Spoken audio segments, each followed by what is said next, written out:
মৃতদেহের ছায়া পার্ট 2। সেই রাতের পর থেকে জালাল ভাইয়ের ঘুম উধাও হয়ে গেল। চোখ বন্ধ করলেই তিনি দেখতে পেতেন সেই কালো অবয়ব, কানে বাজত সেই ফিসফিসানি। 15 বছরের ক্যারিয়ারে প্রথমবার মৃত্যু তাকে ভয় পাইয়ে দিয়েছে। তার মনে হচ্ছিল তিনি শুধু একটি লাশ নয়, লাশের সাথে অন্য কিছু একটার সঙ্গী হয়েছিলেন সেই রাতে। কিন্তু কি সেটা, কেন? এই প্রশ্নগুলো তাকে কুড়ে কুড়ে খাচ্ছিল। রাতে ঘুমাতে পারেন না তিনি। ঘুমালেই কানের কাছে ওই কান্নার শব্দ, ওই চাপা নারী কণ্ঠ, আমার খুব ঠান্ডা লাগছে। প্রতি রাতেই কেউ যেন তাকে দেখছে। উনি উপায় না পেয়ে এক হুজুরের কাছে গেলেন। উনি তাকে কিছু পানি পড়া আর কিছু আয়াত দিলেন পাঠ করতে। কিছুদিনের মাঝে সব আগের মতো হয়ে গেল, ভয় কেটে গেল। হুজুরের দেওয়া পানি আর নিয়মিত আয়াত পাঠ করে জালাল ভাইয়ের রাতের আতঙ্ক কিছুটা কমল। ভয়টা হয়তো কেটে গেছে, কিন্তু তার জায়গায় জেকে বসেছে এক তীব্র খোঁচখোচানি আর হাজারো প্রশ্ন। মেয়েটির আতঙ্কিত চোখ, খামচে ধরা আঙুল, তার বাবার অস্বাভাবিক তাড়াহুড়ো, সবকিছু মিলে তার মনে হচ্ছিল এটা সাধারণ আত্মহত্যা হতেই পারে না। এর পেছনে অন্য কোনো গল্প আছে।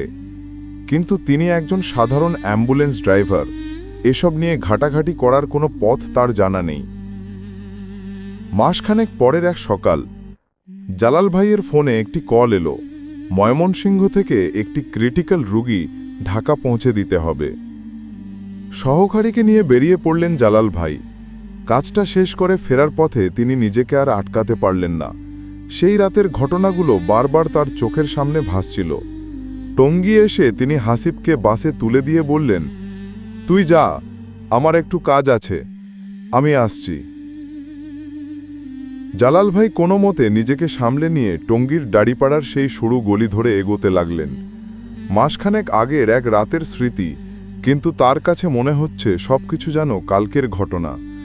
একটা সাধারণ সাজানো বাড়ি, সামনে ছোট্ট একটু উঠোন, আর উঠোনের পাশে ফুলের বাগান। বাড়ির চারদিকে কেমন যেন একটা বিষাদের চাদর জড়ানো। তিনি দরজায় কড়া নাড়তে একটু ইতস্তত করলেন। কি বলবেন, কেন এসেছেন? কিন্তু তার ভেতরের অস্থিরতা তাকে জোর দিল। তিনি কড়া নাড়লেন। কিছুক্ষণ পর দরজা খুললেন একজন বয়স্ক লোক, চুল দাড়ি কাঁচা পাকা, চোখের নিচে গভীর কালি। লোকটিকে চিনতে পারলেন জালাল ভাই, কিন্তু লোকটি তাকে দেখে প্রথমে চিনতে পারলেন না। চোখে প্রশ্ন নিয়ে তাকিয়ে রইলেন। জালাল ভাই সালাম দিয়ে বললেন, আমি সেই অ্যাম্বুলেন্সের ড্রাইভার। মাসখানেক আগে আপনার মেয়ের লাশ নিয়ে এসেছিলাম। কথাটা শোনার সাথে সাথে লোকটির চোখ ছলছল করে উঠল। তিনি কিছু না বলে একপাশে সরে দাঁড়ালেন। জালাল ভাইকে ভেতরে আসার ইঙ্গিত দিলেন। ঘরে ঢুকে জালাল ভাই লক্ষ্য করলেন ঘরটা খুব সুন্দর করে সাজানো, কিন্তু সবকিছুর ওপর ধুলোর এক আস্তর পড়ে আছে। চারদিকে এক ধরনের শূন্যতা। জালাল ভাইকে বসতে বলে তিনিও নিজে একটা চেয়ারে বসলেন। ঘরের নীরবতা ভাঙলেন জালাল ভাই নিজেই। জানি অসময়ে আপনাকে বিরক্ত করছি, কিন্তু আমার মনে অনেক প্রশ্ন, যদি কিছু মনে না করেন। লোকটি এক দীর্ঘশ্বাস ফেলে বললেন, কি জানতে চান ভাই? তার কণ্ঠস্বরে ছিল রাজ্যের ক্লান্তি আর পরাজয়। জালাল ভাই বলতে শুরু করলেন, আমি 15 বছর ধরে লাশ টানি। মৃত্যু আমার গাশ হওয়া, কিন্তু আপনার মেয়ের লাশটা, তার চোখের চাহনি, তার হাতের মুঠো, কিছুই স্বাভাবিক ছিল না। আর সেই রাতে আমার সাথে যা যা ঘটেছে, আমি ঠিক তখন মেয়ের বাবা জালাল ভাইকে থামিয়ে কেঁদে কেঁদে বলা শুরু করলেন, আমার নাম আব্দুল করিম। এই দাড়িপাড়ায় আমার জন্ম, এখানেই বেড়ে ওঠা। সহায় সম্পত্তি এই বাড়িটা আর গ্রামের দিকে কয়েক বিঘে জমি সবই ছিল আমার মেয়ের, সাদিয়ার। আমার একটাই সন্তান ছিল। ছোটবেলায় ওর মা মারা যাওয়ার পর আমি সব ছেড়ে আমার মেয়ের দেখাশোনায় সময় দেই। পড়াশোনায় খুব ভালো ছিল, স্বপ্ন দেখত ডক্টর হয়ে মানুষের সেবা করবে। বাগান করা খুব শখের ছিল ওর। সবই ঠিক ছিল আমার মেয়ের এইচএসসি দেওয়ার আগ পর্যন্ত। এইচএসসির পরে আমার বড় ভাই আর ভাবি তার ছেলে আরমানের বিয়ের প্রস্তাব নিয়ে বাসায় আসেন।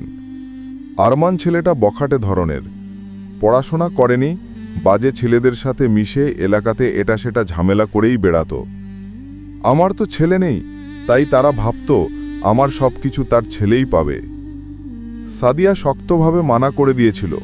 ও আরমানকে একদমই পছন্দ করত না, ওর চোখের চাহনি দেখলেই ভয় পেত। আর সাদিয়ার বিয়ের ইচ্ছে ছিল না, তার লেখাপড়া করার ইচ্ছে ছিল। এই প্রত্যাখ্যানটা আমার ভাই আর ওর পরিবার মেনে নিতে পারেনি। আমার ভাবি আমাকে শাসিয়ে গিয়েছিল, এর পরিণাম ভালো হবে না।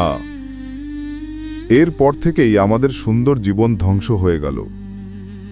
এর কিছুদিন পর থেকেই সাদিয়ার মধ্যে পরিবর্তন আসতে শুরু করল। আমার হাসি খুশি মেয়েটা কেমন যেন চুপচাপ হয়ে গেল। একা একা বসে থাকতো, কারোর সাথে কথা বলতো না। প্রায়ই বলতো ওর ঘরে কেউ যেন হেঁটে বেড়ায়, ওর দিকে তাকিয়ে থাকে। রাতের বেলা চিৎকার করে ঘুম থেকে উঠত, বলতো কালো কুৎসিত একটা ছায়া নাকি ওর বুকের উপর চেপে বসে। আমরা ভাবলাম হয়তো পড়াশোনার চাপে এমন হচ্ছে, সামনে অ্যাডমিশন পরীক্ষা, তাই হয়তো ভয় পাচ্ছে। ডাক্তার দেখালাম, কিন্তু রিপোর্টে কিছু এলো না। দিন দিন অবস্থা আরও খারাপ হতে লাগলো। ও খাওয়া দাওয়া প্রায় ছেড়েই দিল, শুকিয়ে একদম কাঠি হয়ে গেল। মাঝে মাঝে অদ্ভুত আচরণ করত, ফিসফিস করে এমন ভাষায় কথা বলতো যা আমরা বুঝতাম না। আর সারাক্ষণ বলতো, আমার খুব ঠান্ডা লাগে বাবা, আমাকে একটু চাদর দিয়ে ঢেকে দাও। অথচ তখন ছিল গরমকাল। আমি দেখতাম ওর শরীর বরফের মতো ঠান্ডা হয়ে আছে। একদিন রাতে হঠাৎ হাসির শব্দ শুনতে পাই, কিন্তু শব্দটা বাইরে থেকে আসছে। আমি দৌড়ে বাইরে গিয়ে দেখি সাদিয়া তার বাগানে একা একা বসে আছে, পানি দিচ্ছে গাছে, কিন্তু সব গাছ ভেঙে গুড়িয়ে আছে, সব ফুল মাটিতে পড়ে আছে যেন কেউ এর উপর দিয়ে হেঁটে গেছে। আর তার থেকে ভয়ঙ্কর বিষয় হচ্ছে, আমার মেয়েটা আনমনে পানি ঢালছে আর হাসছে, এক বিকট হাসি। আমি বুঝতে পারছিলাম যা হচ্ছে এটা কোনো স্বাভাবিক কিছু নয়। গ্রামের এক হুজুরকে দেখালে তিনি বললেন, মেয়ের ওপর মারাত্মক কালো জাদু করা হয়েছে, এক শক্তিশালী জিন ওর পেছনে লাগিয়ে দেওয়া হয়েছে, কোনো কাছের মানুষই করেছে এই কাজ। আমার আর বুঝতে দেরি হয়নি কাজটা কার। হুজুর কিছু পানি পড়া আর তাবিজ দিলেন। হুজুরের দেওয়া পানি পড়া আর তাবিজে সাদিয়া কিছুটা স্বাভাবিক হয়ে উঠল, খাওয়া দাওয়া করছিল আগের মতো। তাই মেয়েটাকে আমি তার খালার বাসায় পাঠিয়ে দিই, এই সব থেকে দূরে। কিছুদিন পরই আমি ফোন পাই যে সাদিয়া আর নেই, সে গলায় দড়ি দিয়েছে। যখন পৌঁছালাম ততক্ষণে সব শেষ। পুলিশ এসেছিল, সবাই বলল আত্মহত্যা। পড়াশোনার চাপ, মানসিক অবসাদ, কত কি বলল। কে বিশ্বাস করত আমার কথা? কি বা বলতাম আমি? মেয়েটির বাবার ড্রয়ার খুলে একটা ভাঁজ করা কাগজ বের করে আনলেন। কাগজটা জালাল ভাইয়ের দিকে এগিয়ে দিলেন। জালাল ভাই কাঁপা কাঁপা হাতে চিঠিটা খুললেন। সাদিয়ার মুক্তোর মতো সুন্দর হাতের লেখা। বাবা, জানি না এই চিঠিটা যখন তুমি পড়বে আমি কোথায় থাকব। আমাকে ক্ষমা করে দিও বাবা, আমি আর পারছিলাম না। হুজুরের দেওয়া তাবিজ বা পানি পড়ায় কিছুই হয়নি। ওই ছায়াটা, ওই ফিসফিসানি এক মুহূর্তের জন্য আমার কাছ থেকে দূরে যায়নি। আমি শুধু তোমার মুখের দিকে তাকিয়ে ভালো থাকার অভিনয় করছিলাম।